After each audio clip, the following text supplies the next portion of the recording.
Good evening, Lake Orion. Well, this is a good day today. I'm your host, and I am between Taorminas. How can this be a good day when it's humid out? I don't know.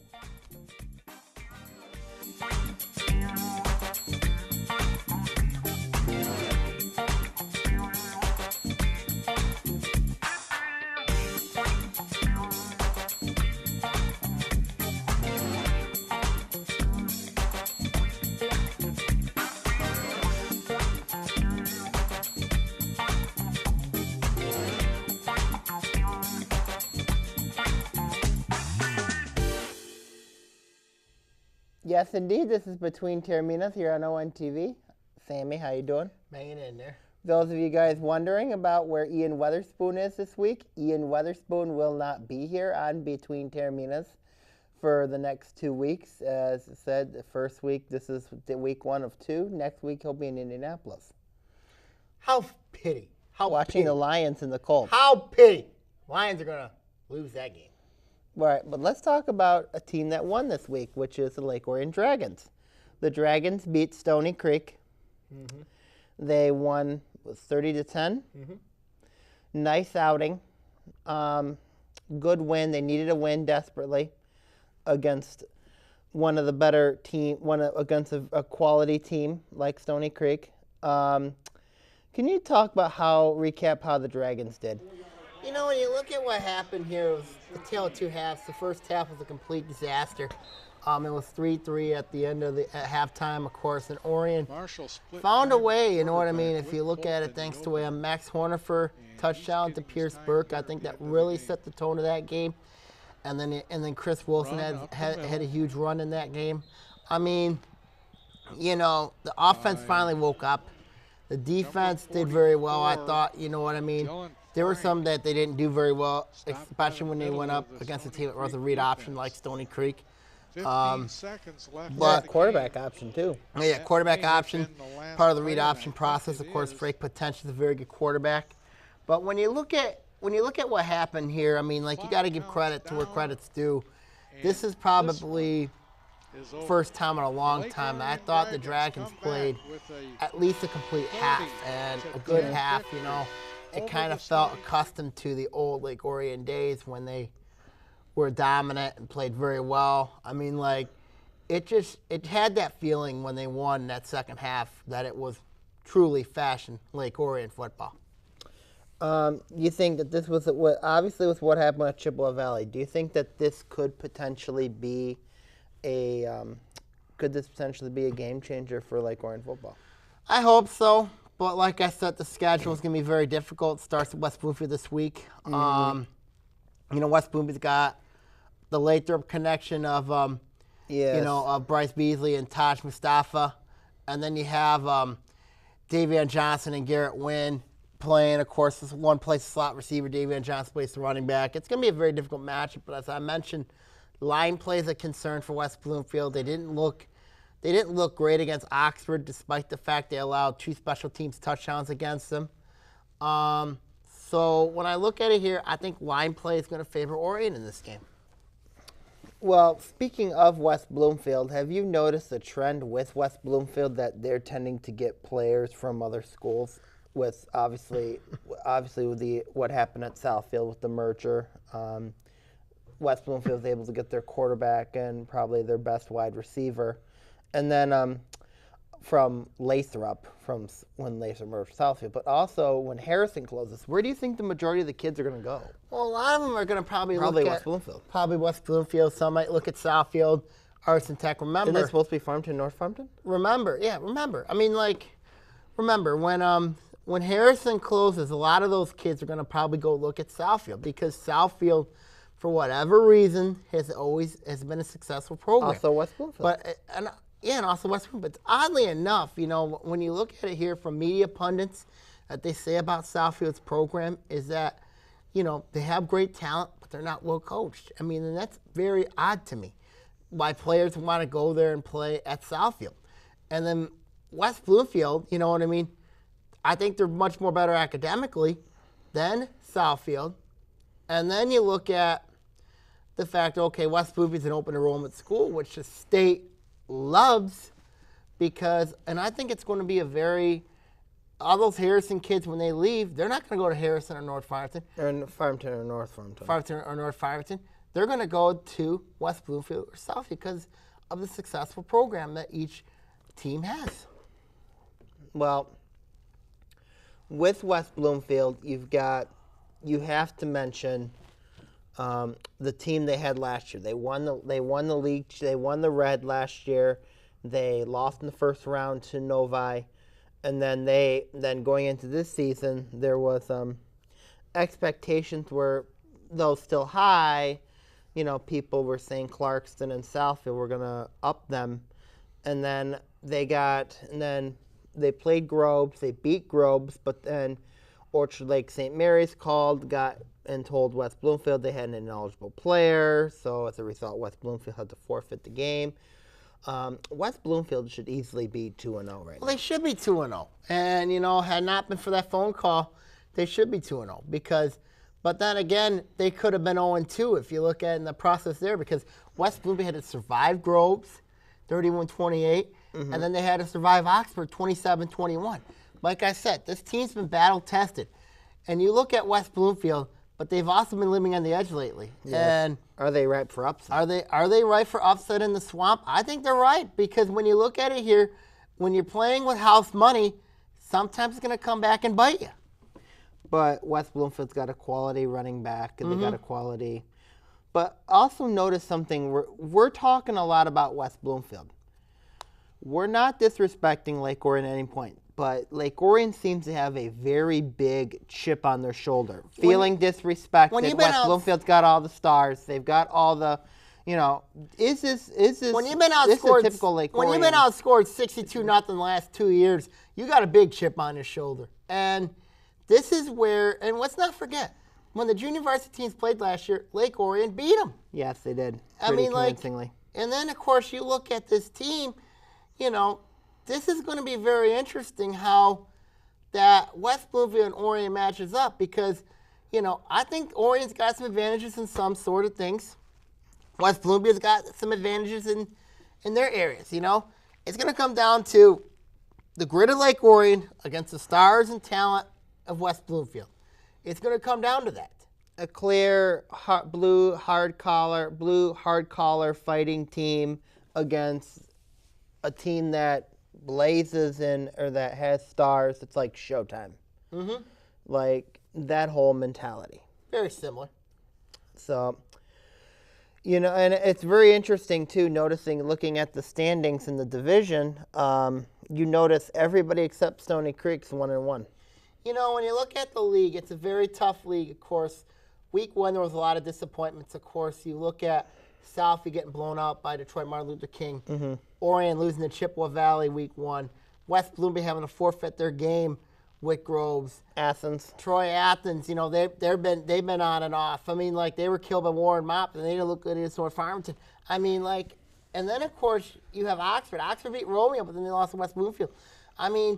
You look at this league, it's even right now. It's pretty even when you look at it based on standings, but when you look at talent, who's ever played a tougher schedule, it's benefiting in the long haul. But obviously this is a tough test for the Dragons. But a lot of people are doubting them, counting them out, saying that they're going to lose on Friday. Does Lake Orion play better when they're under the radar or have a chip on their shoulder? I think they play better when you have a chip on your shoulder. This game here opens up. I think it's ripe for an upset, because when you look at it here, if Lake Orion wins this game, I think Lake Orion football's back. All right. We'll be right back with Between Taorminas here on Orion Neighborhood Television. Hello, I'm Oakland County Sheriff Mike Bouchard. And I'm former Detroit Red Wing Joe Koster. We'd like to remind you to practice safe boating by knowing the laws regarding water safety. Please make sure you have the necessary safety equipment on board, and be sure all of your equipment is working properly before leaving the dock. And the probability of being involved in a boating accident nearly doubles when alcohol is involved. Always check local weather conditions, and if you notice darkening clouds, play it safe. Get off the water. Have a safe, enjoyable summer on the lake. When I'm in Lake Orion and I want to catch up on sports, I watch Between Taorminas.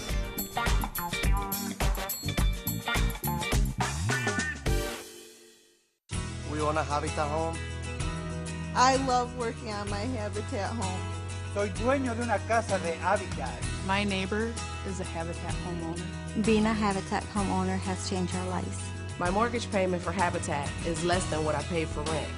Habitat for Humanity of Oakland County currently has homes available with mortgage payments lower than most rent payments. If you or someone you know needs decent and affordable housing, call 248-338-1843 or visit our website at habitatoakland.org. Welcome back to Between Taorminas here on ONTV. Sammy, doing okay? Hanging in there. Okay. Let's talk about the College football. college football. Yeah, it's college football week. What do you think about everything that happened this week in college football? You know, a lot of people look at Houston upsetting Oklahoma. That was an incredible upset. You got to give credit where credit's due there. I mean, you have to look at what happened there. Oklahoma's a team that had a lot of expectations, a lot of optimism, a lot of hope, you know what I mean? But then they ended up losing a tough one to Houston. You know, but Houston's a very good team there. And also, you know, when you look at others that I thought, a lot of 1AA, Virginia, they were killed by Richmond. The Richmond Spiders destroyed Virginia. I mean, that was another one that caught my eye. What about Tennessee almost falling to Appalachian State? Didn't that bring back Michigan 2.0 was very close because here's why. Because when you look at what happened in that game, App State was a very good football team. I mean, back in 2007 when they upset Michigan, I was the only one that called that game. Yeah, I remember that. I called that game because I didn't think Michigan would handle a spread offense very well. But I'm saying to you right now is that, well... What do you want to say to those Michigan fans that doubted you in 2007? Ha! In your face! Especially one of whom? Especially one, Justin Deesberg and Bob Bridges. Ha! In your face! Okay. So, but what do you think about Alabama's domination of USC? Wasn't a surprise. Really wasn't much of a surprise, to be honest with you. Alabama played very well in that game. They were dominant, looked good. Okay. I mean, USC's a team I think that's going to be they'll be an all right team in the Pac-12, but I just think end of the day, you know, Alabama's a team really got to keep an eye on going forward because they got some tough games coming up. They got to play at Knoxville. They got to play Ole Miss, the SEC West. You know, it's never an easy game, you know. I think another upset was LSU losing to Wisconsin. That was stunning. That was impressive at Lambeau. I mean, you got to look at what happened, though. Wisconsin shut down LSU. They played well, did very well. They had a very unique matchup, and I think, end of the day, you got to give credit where credit's due. Wisconsin's a very good football team. You think they'll punish number 96 of LSU? They've already suspended one game. Oh, 76, yeah. Okay, they suspended him for one game. Suspended one game, yep. So, last talk to him and everything. Okay. Now, let's talk about the Big Ten. Michigan State did not look very impressive against Furman. No. A win's a win, though. That's true. Because Michigan State likes to win games ugly. Because when you look at Michigan State, this is a team that really, they'll surprise some folks. They got a tough game coming up with Notre Dame next week. I mean, like, not this week, you got the bye week. Because I think when you look at Michigan State, this is a team that's a very good team. Is it too early to have the bye? Yeah, I think it's a little early. But I got to give credit where credit's due. I think Michigan State's a team you can't press the panic button on them yet because, you know, they like to win games ugly. And everybody looks at your games ugly, you know what I mean? But, you know, with Michigan State, I think they're fine. I really think Michigan State's fine. They just got to get time to groom. I think Tyler O'Connor's a very good quarterback. You know, do I think he's better than Kirk Cousins or Connor Cook? No, but like I said, I mean, like, Michigan State finds a way to win games. Ohio State versus Bowling Green. Ohio State looked good, like J.T. Barrett, what he'd played. Mike Weber went to Detroit Cass Tech. He had 136 yards. Ohio State looked very good. Penn State over Kent State. Penn State didn't look good in the first half, but Give Kent State give credit. Kent State credit. They're a good team. They're a good defense. Notice their kicker on Kent State, Shane Hines from Clarkson. Went to Clarkson. Mm-hmm. Michigan over Hawaii. Mismatch, despicable. Why? Because Michigan disrespected somebody. Because that's why, because they're nothing more than corporate. They're nothing more than corporate. They're Why corporate. explain yourself? They're corporate because I'll tell you what right now. They beat up poor Hawaii. Then they're going to beat up probably poor Tulsa. And then, of course, their non-conference is absolutely weak. And then they won't get a tough game until they play Michigan State. So you want to explain to Michigan fans how you feel about their schedule? Ha! Weak! That's what you're going to say? Yep. Dang. All right, so any other impressive games? You know, we didn't talk about the rest of the league. Rutgers was disappointing. Maryland looked Northwestern good. lost to Western lost Michigan. to Western Michigan. Congratulations, Western Michigan. Congratulations to Kevin Kopech. Well, congratulations to the Broncos. Congratulations, Broncos, on your nice win over the Wildcats of Northwestern. Mm-hmm. And then, of course, you got Nebraska. Honored Sam Foltz. Oh, yes, Nebraska. You know what I mean? Very emotional game against Fresno State. You got to give, Riley. Yes. You have to give Fresno State a lot of credit, a lot of class for declining the penalty and for allowing that to happen. Nebraska, it was very symbolic. They put 10 players out on the field, and they were missing one. And that was the kicker. And that was their kicker. Sam Foltz, Mm-hmm. I like what and a lot Fresno of class State by did. Fresno State. Mm-hmm. A lot of class. I'm going to applaud Fresno State for showing that type of class. I mean, there are things in life that are larger than college football, and moments like that are one of those. Mm-hmm. You have to give Fresno State a lot of respect and class for that. Mm-hmm. Iowa looked good, and then Illinois looked good. They got a tough one with North Carolina this week. Mm-hmm. Wisconsin didn't look good. Wisconsin look good. Won, yeah. Good. Minnesota was a little shaky, you know what I mean? They won. So we got to give them credit there. Mm-hmm. Eastern Michigan looked good. Yeah. Ian Erickson played. Ian Erickson, yeah. They're running back. Clarkson? Mm-hmm. Good. Ian Erickson, yeah. He looked really, really good. Mm-hmm. So basically, who's the toughest league right now? The toughest league right now, I would have to say, I can't say the SEC because a couple teams lost. Mississippi State lost to South Alabama. Kentucky lost to Kentucky. Kentucky got beat in their game. ACC, I can't trust them, especially what happened to Virginia. I would have to say, I would have to say it's either Big 10 or Big 12 because Texas's win over Notre Dame was absolutely huge. Besides Oklahoma losing, I think Texas right now is the class of the Big 12 right now. So as Jim Harbaugh would say, who's got it better than us? I know he doesn't because Michigan State and Ohio State have it better than them right now. So you think Michigan State and Ohio State got better than Michigan? Yes. All right. Well, also Auburn lost to Clemson. Clemson, sorry. Mm-hmm. Auburn lost to Clemson. Auburn had their chances to win that game, though. You know what I mean? Mm-hmm. They had their chances to win that game. Florida State knocking off Ole Miss, you know what I mean? Mm-hmm. But Auburn had their chances to win that game, so it was a bad Florida week for the do SEC. this week? Florida won this week, but it wasn't pretty. Oh, okay. Mm-hmm. All right. We'll be right back with Between Taorminas on O1 TV.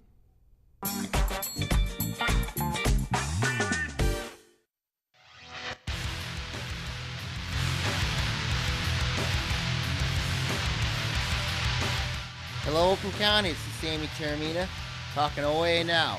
In it, we'll talk various stories ranging from the state to Oakland County teams affecting the OAA. Catch us here on OA Now.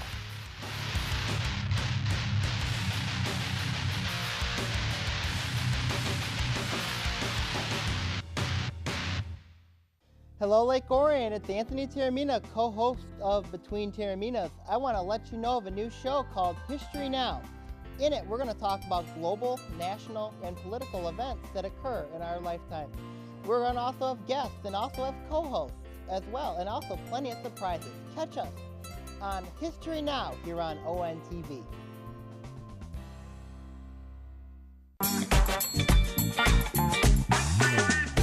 Welcome back to Between Taorminas here on ONTV. I'm your host, Anthony Taorminas. Sammy, how are you doing? I'm hanging in there. Okay. Well, let's talk about topic number 3. Tigers. Tigers. Ian Weatherspoon's favorite Tigers.